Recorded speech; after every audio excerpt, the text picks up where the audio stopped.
अस्सलाम वालेकुम फ्रेंड्स, कैसे हैं आप सब। उम्मीद है आप सब बिल्कुल ठीक होंगे। आज हम लोगों का इंग्लिश ग्रामर का लेसन नंबर 19 है वर्ब। उससे पहले हम लोगों ने पार्ट्स ऑफ स्पीच की बाकी तीनों टाइप्स को देखा, वो थी नाउन, प्रोनाउन, एडजेक्टिव। आज बारी है वर्ब को डिस्कस करने की। वर्ब को उर्दू में कहते हैं फेल। इसकी डेफिनेशन देख लेते हैं। A verb is a word that is used to describe an action or state and forms the main part of predicates. A verb is a word that is used to describe an action or state and form the main part of predicate. Verb एक ऐसा लफ्ज़ है जिसको एक अमल या हालत को बयान करते हुए जुमले के प्रेडिकेट को बयान करने के जुज़ के तौर पर इस्तेमाल किया जाता है। जब हम लोग इसका यूज़ देखेंगे ना वर्ब का, तब आप लोगों को अच्छे से समझ आएगी। अ verb is a word. Verb एक ऐसा लफ्ज़ है, फिर एक ऐसा लफ्ज़ है जैसे use to describe an action और स्टेट, जो कि एक्शन को, अमल को और स्टेट हालत को बयान करने के लिए इस्तेमाल किया जाता है। And form the main part of predicate, और जुमले के प्रेडिकेट को बयान करने के तौर पर भी इस्तेमाल किया जाता है। ठीक है, अब देख लेते हैं। A verb can be the main verb or helping verb of a sentence। अब आप कहेंगे मेन वर्ब और हेल्पिंग वर्ब कौन सा होता है, इसको भी आगे हम लोग डिस्कस करेंगे। फिर आप लोगों को डिटेल में बताऊंगी मेन वर्ब और हेल्पिंग वर्ब का। अब इसकी बारी है टाइप्स को डिस्कस करने की। ट्रांजिटिव वर्ब्स, अबूरी फेल, और इनट्रांजिटिव वर्ब्स, गैर अबूरी फेल। ठीक है, ट्रांजिटिव वर्ब को देख लेते हैं। सबसे पहले transitive verbs are transitive verbs are transitive verbs need an object to complete their meanings. Their meanings. Transitive words needs an object to complete their meaning, यानी अबूरी फेल को अपने मायने मुकम्मल करने के लिए मफूल की ज़रूरत होती है। सही है, इसको कहते हैं ट्रांजिटिव वर्ब। इसकी एग्जांपल्स देख लेते हैं। एग्जांपल में आ जाएगा catch, catch, like, see, make, etc. These are transitive verbs. Intransitive verbs गैर अबूरी फेल। Intransitive verbs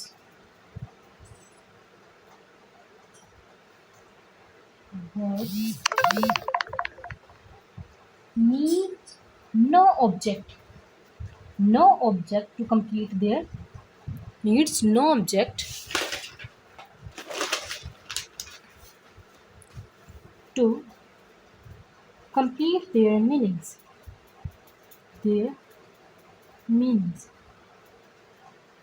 यानी इंट्रांजिटिव वर्ब्स को, गैर अबूरी फेल को अपने मायने मुकम्मल करने के लिए मफूल की ज़रूरत नहीं होती। इसकी एग्जांपल है क्राई। जैसे अगर हम लोग कहते हैं क्राई, वो रो रहा है, हमें पता चल जाएगा कि कोई रो रहा है। ठीक है, इसी तरह रन, जंप आ गया, ये सारी इंट्रांजिटिव वर्ब्स हैं। फिर अब देख लेते हैं uses of verb, main verbs and helping verbs. मैंने आप लोगों को बताया था ना पहले, a verb can be main verb और helping verbs of a sentence, यानी जुमले में मेन वर्ब भी होता है और हेल्पिंग वर्ब भी होता है। अब हम लोग इसके यूजेस देख लेते हैं। यूजेस ऑफ वर्ब, यानी मेन वर्ब के भी यूज़ देखेंगे और हेल्पिंग वर्ब के भी यूज़ देखेंगे। मेन वर्ब होता है फेल लाजिम। हेल्पिंग वर्ब, हेल्प क्या मतलब होता है, मदद, इमदादी फेल। इसी तरह ये हेल्प से निकला इमदादी। ठीक है, अब मेन वर्ब की डेफिनेशन देखते हैं। सबसे पहले the main verb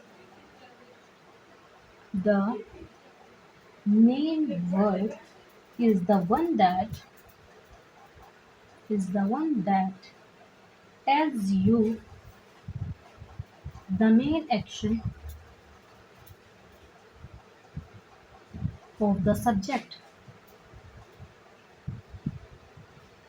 It can stand alone in sentence or can be used with an auxiliary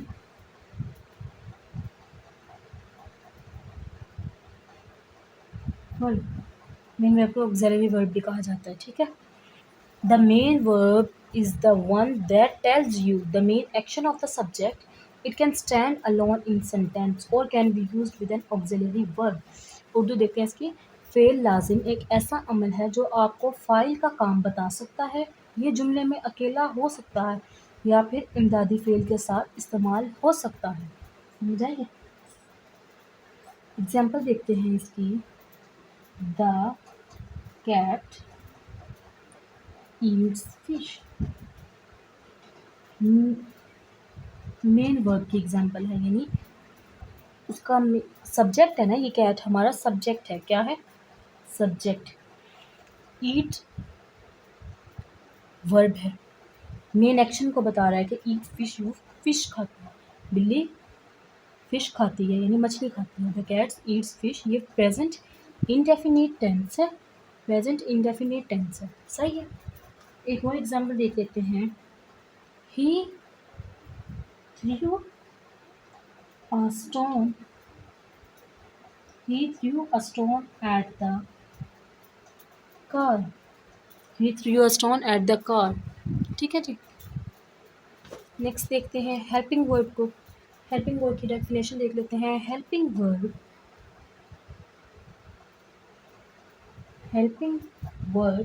work together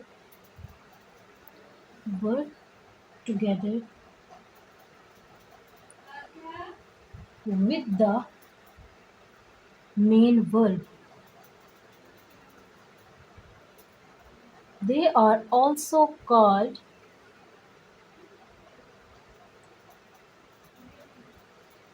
auxiliary verb.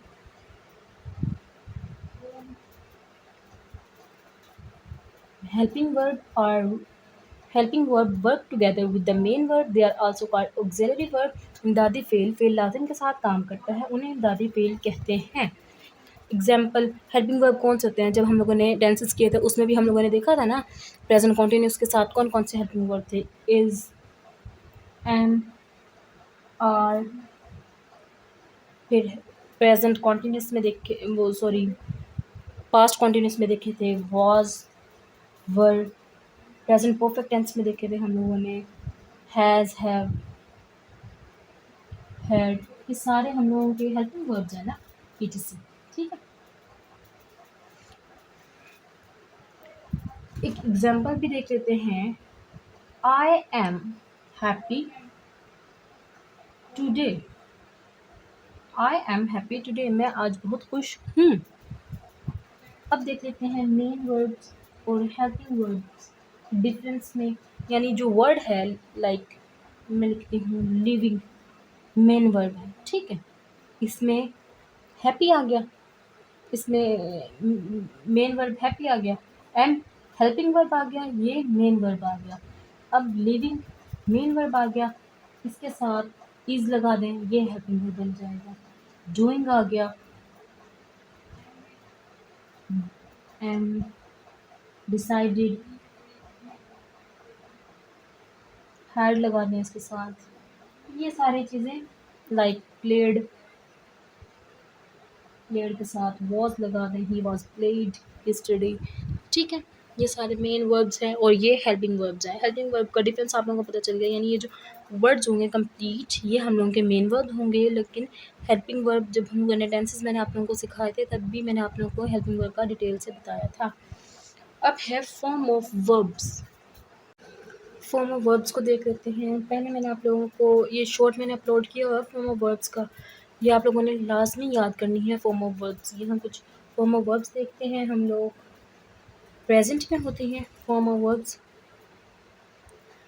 Past में और पास्ट पार्टिसिपल यानी एक सेकंड रुकिए, ये फर्स्ट फॉर्म होती है, ये सेकंड फॉर्म होती है और ये थर्ड फॉर्म होती है। ठीक है, यहाँ हम लोग आगे डिस्कस कर लेते हैं कॉमन वर्ड्स को। लाइक अराइज, अराइज का मतलब होता है उठना। ये प्रेजेंट में, यहाँ पे पास्ट में, और यहाँ पे पास्ट पार्टिसिपल यानी थर्ड फॉर्म। सही, अराइज उठना। सेकंड फॉर्म में, पास्ट फॉर्म में क्या बनेगा? अरोज, अरोज, और थर्ड में बनेगा arisen, arise, arose, arisen. Awake, awake का मतलब होता है जागना। Awoke, awoken. Bear, BEAR, bear, बर्दाश्त करना, बर्दाश्त करना।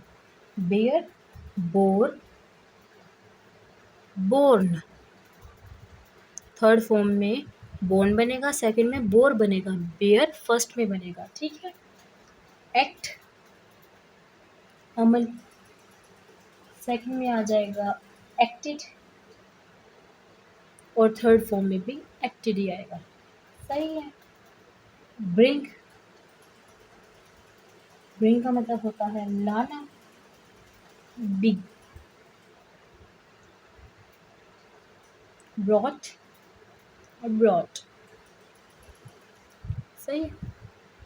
नेक्स्ट है बिगिन, शुरू करना।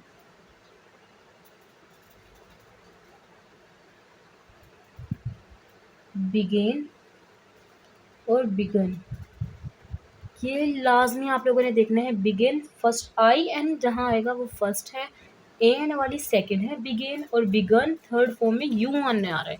ठीक है, ये चीज़ें आप लोगों ने लाजमी अपनी माइंड में रखनी है। बेंड,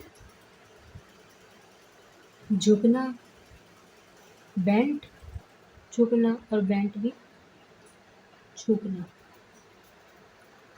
ब्रेक देख लेते हैं, BREAK, ब्रेक तोड़ना। Broke, BROKE, broke. Broken, BROKEN, broken. सही है। अब है कैच, CAUCATCH, कैच पकड़ना। कॉट, CAUGHT, सेकंड में, और कॉट, CAUGHT, कॉट। ठीक है। डिग, खोदना। ये वो वर्ड्स देख रही हो जो ज़्यादातर यूज़ होते हैं टेंसेस के अंदर भी, ये वाले मेन वर्ड हैं जो मैं लिख रही हूँ। डिग, खोदना। डग, डग। नेक्स्ट है एंड, खत्म करना। एंड, ईडी लगा दिया साथ, एंड। फॉल, गिरना।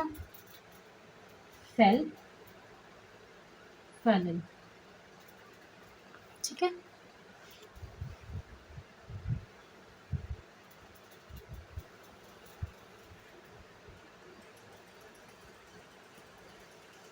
नेक्स्ट है गो, जाना। वेंट सेकेंड फॉर्म में है, और गोन थर्ड फॉर्म में है। उसके बाद हम लोग देख लेते हैं लाई, LIE, लाई, सीखना। लाइड और लाइड। सी, देखना। सा, सीन। ठीक है। उसके बाद है शूट, गोली मारना। शूट, SHOT, शूट और शूट। स्पेंड, गुजारना। फिर आ जाएगा स्पेंट, ये आएगा यहाँ पे, और यहाँ पे स्पेंट। स्टैंड खड़े होना,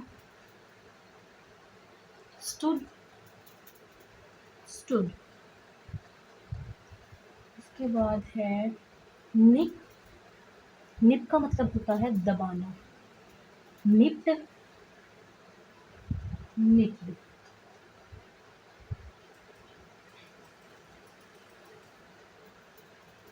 मिस, जाया करना, मिस, मिस जाया करना, मिस्ड, मिस। ऑफर, सॉरी यहाँ पे मैंने वर्ड लिख दिया।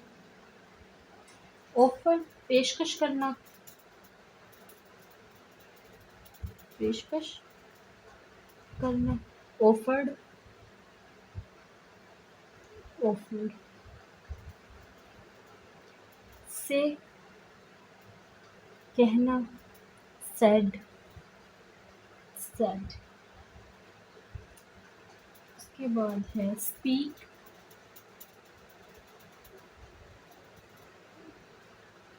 बोलना, स्पोक सेकंड में आएगा, स्पोकन थर्ड फॉर्म में। सही है। ये कुछ थे फॉर्म ऑफ वर्ब्स जो मैंने आप लोगों को बताया है यहाँ पे। नेक्स्ट हम लोग चलते हैं, अब है हम लोगों का मॉडल वर्ब्स। मॉडल वर्ब्स को देखते हैं, यानी नमूना। मॉडल नमूना होता है, मॉडल को उर्दू में मॉडल भी कहते हैं और नमूना भी कहते हैं। इसकी डेफिनेशन देख लेते हैं। Modal verbs, modal verbs are used to express certain certain hypothetical conditions, such as advice, capability, or request. They are used alongside a main verb to change its meaning, because they are auxiliary verb. They cannot be they cannot be used on their own. Modal verb यकीनन शर्तों को ज़ाहिर करने के लिए इस्तेमाल किए जाते हैं, जैसा कि नसीहत, काबिलियत, इल्तिजा। वो फ़ेल लाजिम व थोड़ा सा मायने तब्दील करने के लिए इस्तेमाल होते हैं, क्योंकि वो इमदादी फ़ेल होते हैं। Because they are called auxiliary verbs. इनको अकेले इस्तेमाल नहीं कर सकते। They can not be use on their own. उनको अकेले इस्तेमाल नहीं कर सकते। Words used for modal verbs: can, can not, can't, could, may, might, shall, will, may not, may. ये सारे मॉडल वर्ड्स हैं। अब इनको एक्सप्लेन करते हैं, कैन और कांट कहाँ यूज़ होगा। ये सारी चीज़ें मैं आप लोगों को एक्सप्लेन करूँगी। कैन और कांट को देखते हैं, ये कहाँ यूज़ होगा। इसकी अबिलिटी को ये ज़ाहिर करता है। इसकी टाइप क्या है? सबसे पहले तो अबिलिटी को ज़ाहिर करता है ये, अहलियत को, इन अबिलिटी, ना अहलियत को। इन अबिलिटी, ना अहलियत, अहलियत और ना अहलियत को ये एक्सप्लेन करता है। अब इसका यूज़ बताती हूँ आप लोगों को। कैन, कैन नॉट, कांट और कुड का कहाँ होगा। It show whether, it show whether or not the subject, not the subject is able to do something. Example: I can't play piano. ये इसके एग्जाम्पल है। अब मे और मे नॉट का इस्तेमाल देखते हैं। मे और मे नॉट का यूज़ देखते हैं। अब हो सकता है, नहीं हो सकता, मे हो सकता है, मे नॉट नहीं हो सकता। If you want to ask, if you want to ask permission to do something,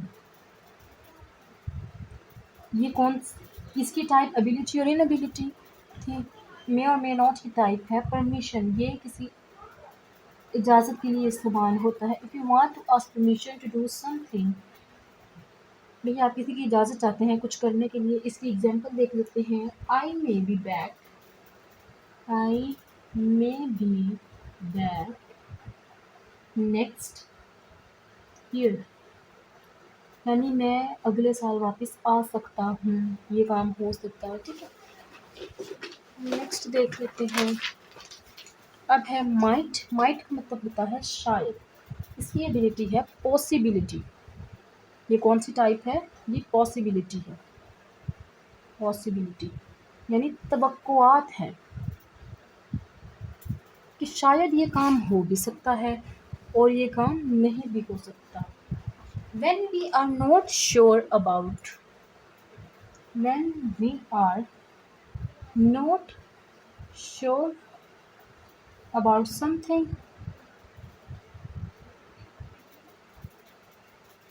in the present or future, in present और फ्यूचर यानी हम मौजूदा ज़माने में और मुस्तकबिल में आने वाले में किसी चीज़ के बारे में श्योर नहीं है, पॉसिबिलिटी है, हमें ये तवक्कुआत है कि ये काम हो सकता है। ठीक है, इसकी एग्जांपल देख लेते हैं। आई wished I might go abroad. I wished मेरी ख्वाहिश है कि आई माइट गो अब्रॉड, कि मैं बाहर जाऊं। अब्रॉड कहते हैं बाहर वाले मुल्क को, अब्रॉड उसे बोलते हैं। ठीक है, आई माइट यानी उसे तवक्कुआत है, उसकी ये ख्वाहिश है कि वो अब्रॉड जाए। उसके बाद है वुड विल कैन। वुड का मतलब होता है करेगा, विल करेगा, कैन कर सकता है। ठीक है, इसकी क्या टाइप है, ये रिक्वेस्ट के लिए इस्तेमाल होता है। This is used for request, इसकी ये टाइप है। अब देख लेते हैं इसका यूज कहाँ होगा। If you want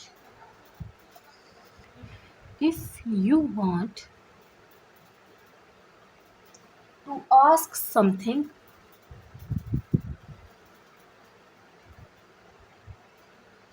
to ask sorry if you want to ask someone else to do something,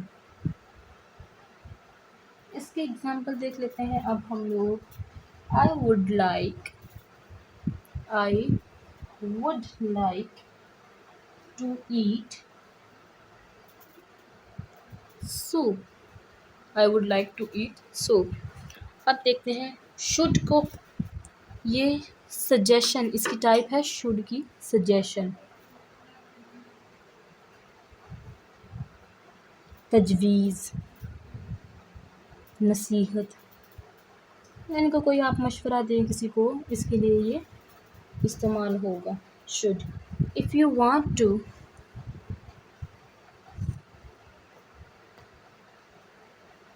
recommended, recommended का क्या मतलब होता है, हुक्म देना।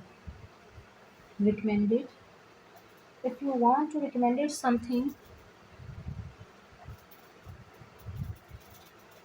रिकमेंड करना यानी तजवीज़ करना, नसीहत करना। If you want to recommended something to someone without giving an order,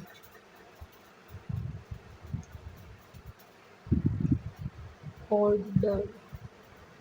if you want to recommend, आप किसी को तजवीज़ करें कुछ बगैर किसी हुक्म के, उसमें शुड लगेगा। ठीक है, एग्जांपल देख लेते हैं इसकी। We should go to the walk,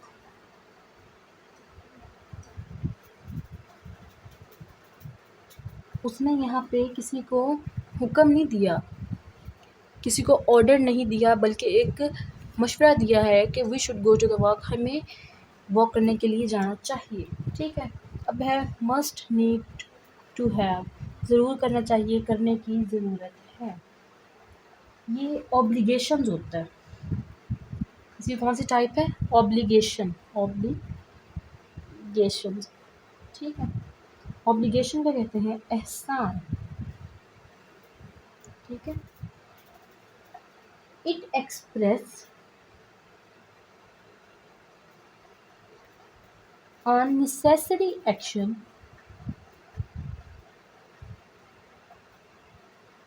such as an obligation,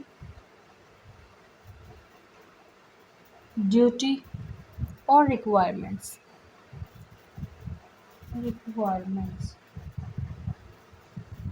example देख लेते हैं इसकी। I have a new bag.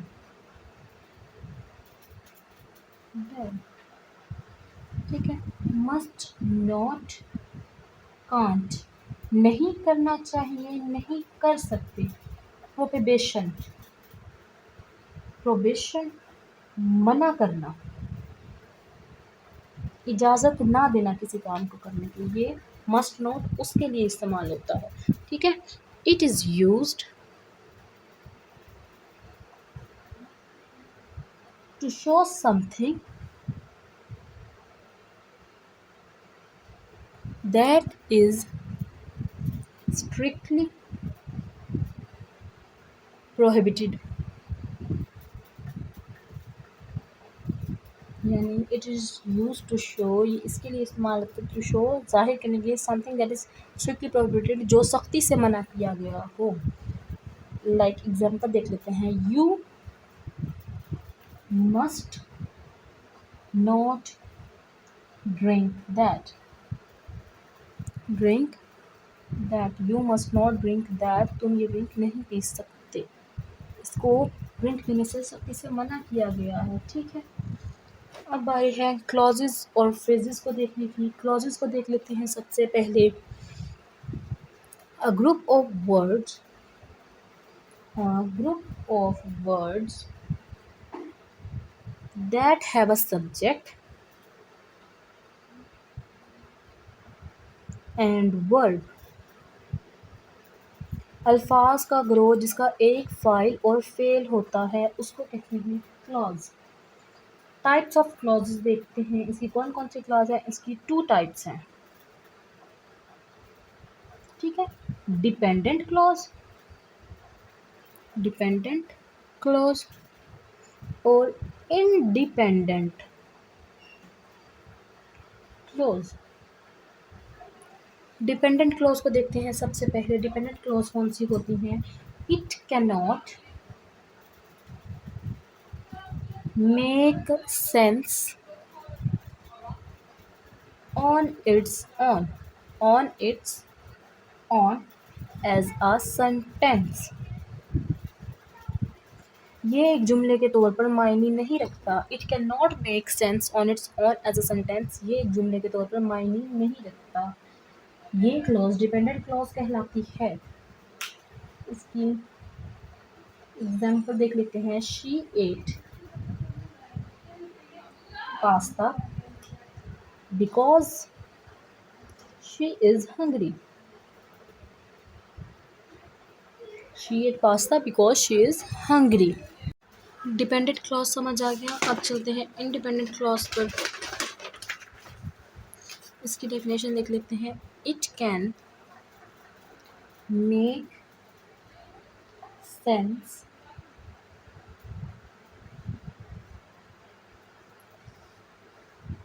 On its own as a sentence. वो it can not make sense था, ये इट कैन मेक सेंस है। Dependent it can not make, independent it can make. ये एक जुमले के तौर पर खुद ही मायने रखता है। एग्जाम्पल देख लेते हैं। आई विल कॉल यू, मैं आपको कॉल करूँगा या मैं तुम्हें कॉल करूँगा। समझ आ रहा है ना ये फिक्र? ठीक है।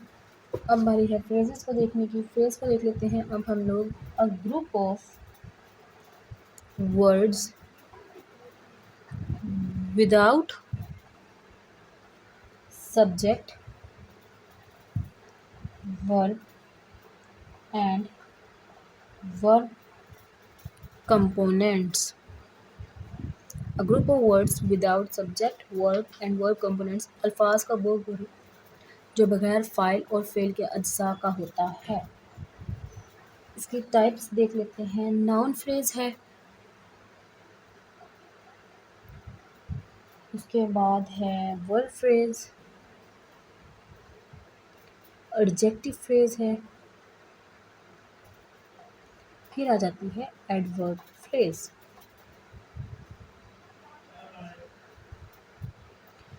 अब देखते हैं कंपैरेटिव क्लॉज़ेस को, मवाज़ना क्लॉज़, ठीक है? इसको देखते हैं हम। A comparative clause is a type of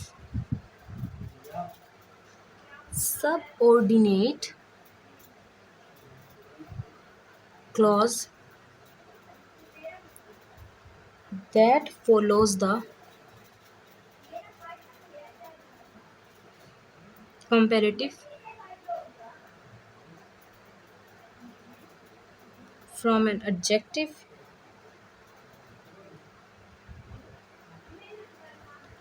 or adverb and begin begins with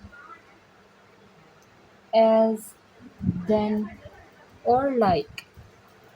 A comparative clause is the form of is a type of subordinate clause that follows the comparative from an adjective or adverb and begins with as, then or like. तकाबली class मातहत class की किस्म है जो किसी सिफ्त या फिर इजाफी की तकाबली शक्ल की पैरवी करती है और उसकी शुरुआत एज देन लाइक से होती है, जैसा कि नाइन से जाहिर एक तकाबली क्लास का मवाजना ज़ाहिर करता है। एग्जाम्पल देखते हैं इसकी। I am as ready as I ever will be. He is older than he looks. सही है। इसमें then आ गया, कंपेरेटिव क्लॉज है। इसमें as आ गया, कंपेरेटिव क्लॉज है। अब है relative clause. A relative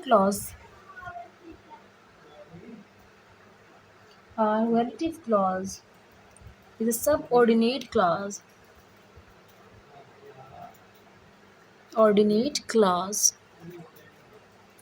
which specifies or gives information about a person, information about a person or things.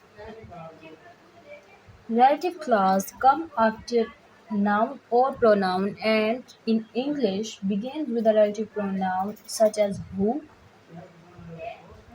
which और that. relative clause में who, which और that आता है और ये noun और pronoun के बाद आती है, ठीक है। यहाँ पे मेरे पास स्पेस कम थी इसलिए मैंने नहीं लिखा। एक मुतल्लिका क्लास एक मातहत क्लास है जो किसी शख्स या चीज़ के बारे में वजाहत या मालूमात फराहम करती है। मुतल्लिका क्लास इसमें ज़मीर के बाद आती है और अंग्रेज़ी में मुतल्लिका इसमें ज़मीर से शुरू होती है, जैसे हु, विच और दैट। इन लेटर से ये शुरू होती है। इनके बाद यानी नाउन और प्रोनाउन लिखने के बाद उसके बाद ये वाले वर्ड्स आते हैं, ठीक है। इसकी एग्जांपल देख लेते हैं। The man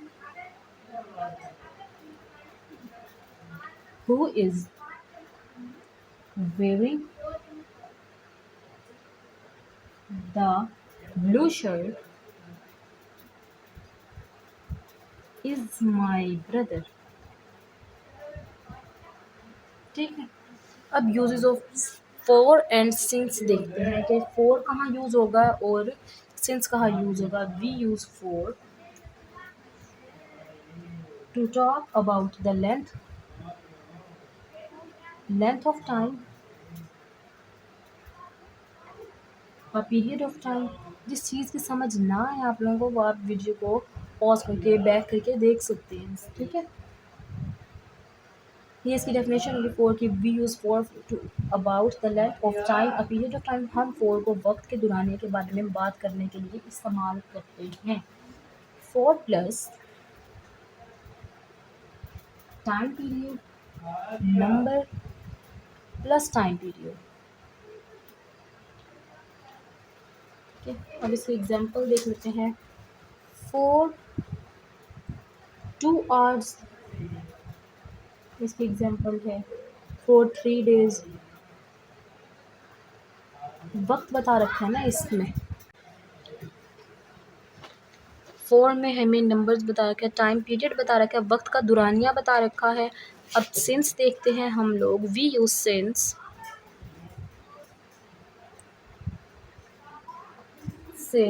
to talk about a point, to talk about a point in the past,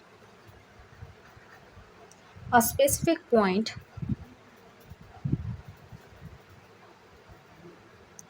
in past। हम सिंस को एक मखसूस वक्त के बारे में बात करने के लिए इस्तेमाल करते हैं। सिंस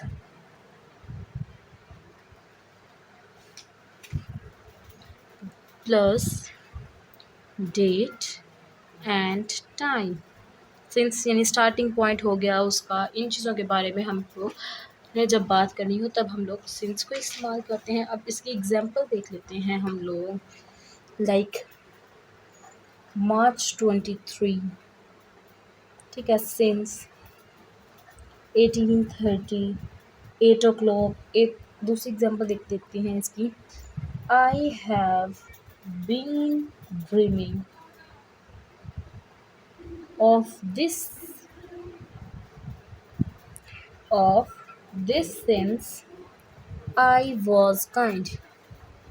मैं उम्मीद करती हूँ आप लोगों को इस लेक्चर की समझ आई है। If you understand this lecture, please like, share and subscribe my channel, plus don't forget to click the bell icon ताकि आपको मेरी हर आने वाली वीडियो का फ़ौरन से पता चल जाए।